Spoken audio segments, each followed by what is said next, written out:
that leads me to another question. I remember it was several years ago, and how long has LinkedIn been out there? It's been a while, right? Well, it is now the summer of 2019, and this fall they'll be 16 years old. My goodness. Yeah. I remember when I heard about this new platform, but that's frightening that was 16 years ago.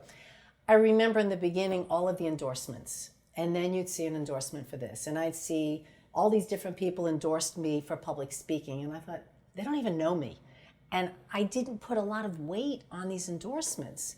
And then they started doing recommendations. So tell us a little bit about the benefits of each one or the differences. The skills area on LinkedIn is important because those skills should mirror your keywords. So I do think it's important to put those skills on there. LinkedIn is now differentiating those skills, so your top 3, you can pin the top 3 to your profile, so those come up first. Then you can have interpersonal, so those would be your soft skills, put those on there, right?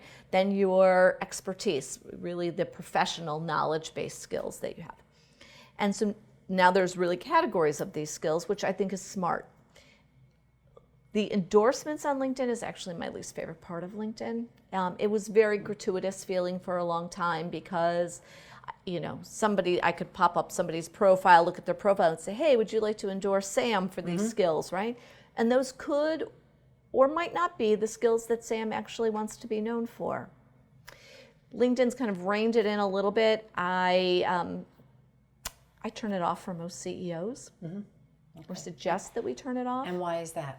Because they don't really, at that level, at C-level, they really don't need to be endorsed. They're pretty well known. Right. So I think the endorsements are good for people who work independently, people who are more service-based, recent graduates, young professionals, because the more you are endorsed for those skills, it does raise your visibility on LinkedIn. It's changing quite a bit. I much prefer recommendations, and I really encourage people to get at least 3 to 6 recommendations. They carry a lot more weight because people are actually spending the time typing something out, right? And they are putting it in narrative form. And I think that people should ask for recommendations and also make recommendations for others. And that's the challenge with that, especially a lot of my clients, there's confidentiality, and they don't want to admit or put out there that they had training with me. So that makes it different. But for those clients who don't care, it's wonderful to have that as a recommendation, because I've learned if I just put one on my website, I could have written that. And I can't write, I could only edit, correct? I can make corrections for them to approve, but I can't write it. So it seems much more objective in a way, but that person is saying it. It's their words, what they're saying about you, and we can't change that. Correct. And so I think people are looking at that more than a recommendation that might be on the website.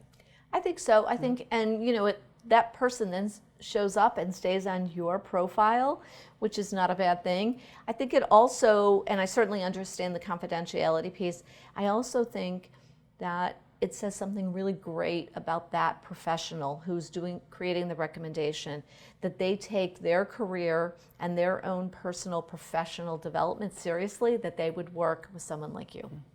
So I think it's actually really a positive. So it's an important thing because now would it show on they would show on their profile the recommendations they've made for somebody else. Correct. So that's an interesting point. So a recruiter might look at some of the recommendations they're making and saying, oh, look, they went for communication training. They take that seriously. Absolutely. I never thought about that. Yeah, I think that can really make them stand out. Mm-hmm. I encourage people to say that in job interviews, but I never thought that the LinkedIn profile can reveal that. Interesting point.